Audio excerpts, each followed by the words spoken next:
টাঙ্গাইল পৌরসভার শিবনাথ পাড়া এলাকায় একটি ভবনের ফ্ল্যাট থেকে ৫১ বছর বয়সী গৃহবধূ নাজমা আলমের উদ্ধার করে পুলিশ। হাত বাঁধা, গলায় রশি পেঁচানো এবং অবস্থায় সোফার চেয়ারে পড়েছিল তার।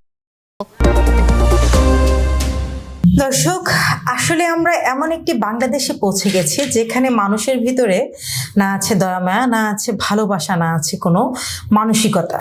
আজ আরেকটি নির্মম ঘটনা নিয়ে আপনাদের সামনে হাজির হয়েছি। সেটি হচ্ছে টাঙ্গাইলের পৌর শহর এলাকায় নিজ বাসভবনে এক ৫১ বছর বয়সী নারীর হাত বাঁধা এবং গলায় রশি পেঁচানো। শুধু হাত পা বেঁধে গলায় রশি পেঁচেই কিন্তু ঘটনাটি শেষ হয়নি, তারপর তাকে নির্মমভাবে ধারালো দিয়ে হয়েছে। এ বিষয়ে বিস্তারিত আমরা জানবো আমাদের সহকর্মী মাহবুব আলম থেকে, এবং আপনাদের সাথে রয়েছে আমি স্নিগ্ধা আখি। জি মাহবুব আলম। ধন্যবাদ আখি, ধন্যবাদ নতুন সময়ের সমস্ত দর্শকদের যারা আমাদের অনুষ্ঠানটি দেখছেন। আজ যে ঘটনাটি জানাবো, গতকাল রবিবার ২৮ জুন সকাল ১১টা সাড়ে ১১টার দিকে একটা ঘটনা ঘটে টাঙ্গাইল পৌর এলাকার বিশ্বাস বেদকার শিবনাথ পাড়ায়। এই ঘটনাটি ঘটে, সেটা হচ্ছে ৫১ বছরের নাজমা নামের এক মধ্যবয়সী এক নারীর সাথে। তারা ওই যেখানে যে ঘটনাটা ঘটেছিল, স্বামী স্ত্রী একই ফ্ল্যাটে থাকতেন।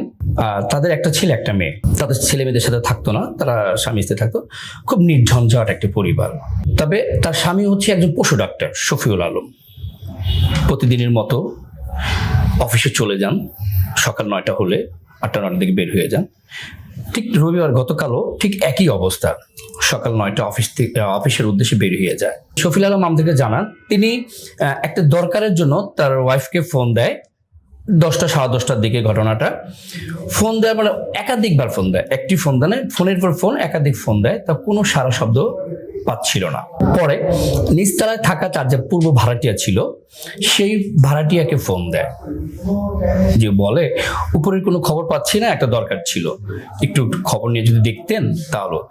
তখন নিচের তলার যে ভাড়াটিয়া, দ্বিতীয় তলার যে ভাড়াটিয়া, তারা উপরে উঠে যখনই দরজার সামনে যায় দেখি তো হতভম্ব হয়ে যায়। দরজা খোলা পরে ঢুকে যে দেখে সেই নাজমা আক্তার ৫১ বছর বয়সী সে নারী সোফার উপরে হাত বাঁধা, গলায় রশি পেঁচানো এবং মাথায় অসংখ্য আঘাত, হাতুড়ির বাড়ি বা দাগ হচ্ছে যাই পেয়েছে মানে আঘাত করেছে।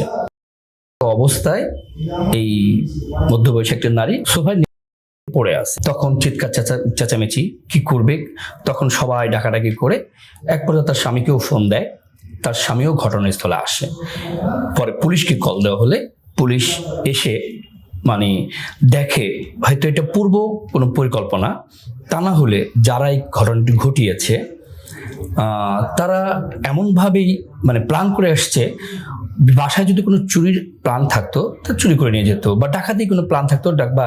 তার মানে আপনি বলতে চাচ্ছেন যে এই যে হয়েছে এই জায়গায় কোন রকম চুরি ডাকাতি বা কোনো অন্য কোনো কিছু কিছুই হয়নি, কিছুই হারানো যায়নি।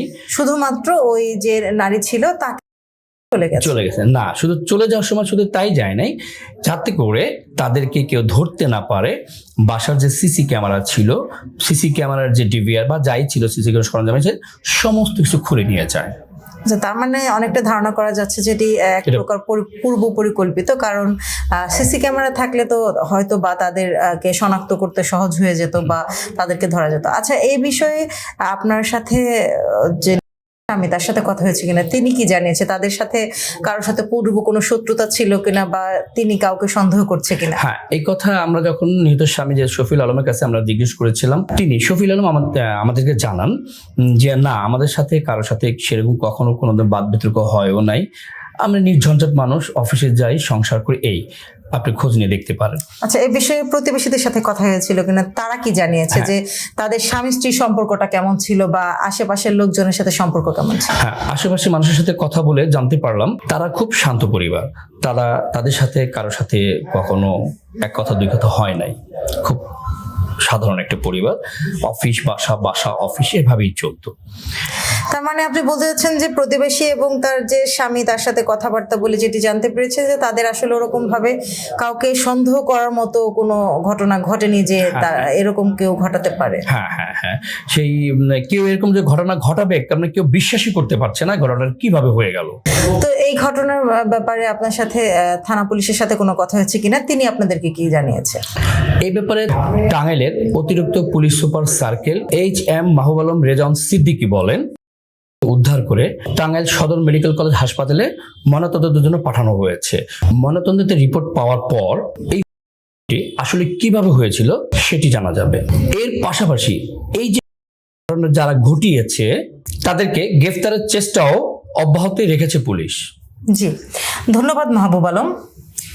ধন্যবাদ দর্শক এতক্ষণ সময় আমাদের সাথে থাকার জন্য। আসলে আজকের যে ঘটনাটি আমরা জানলাম সেটা কিন্তু খুব হৃদয় বিদারক, যে একজন নারী যে কিনা তার নিজের বাসভবনে রয়েছে, তার স্বামী যথারীতি কাজে গিয়েছে, নিজের বাসভবন যদি নিজের কাছে নিরাপদ না হয় তাহলে একজন মানুষ কোথায় নিরাপদ বলতে পারেন?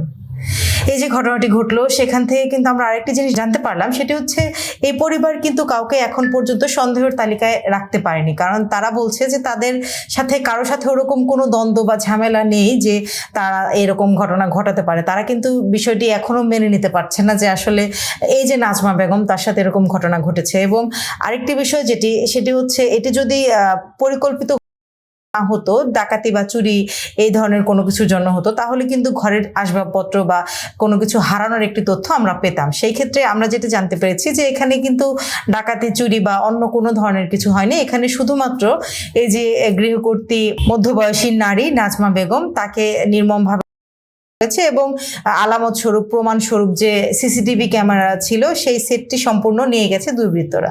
তো এই ঘটনার পরবর্তীতে কি হয় সেটি জেনে অবশ্যই আমরা আপনাদেরকে জানাবো। ততক্ষণ পর্যন্ত ভালো থাকুন, সুস্থ থাকুন। আল্লাহ হাফেজ। আল্লাহ হাফেজ।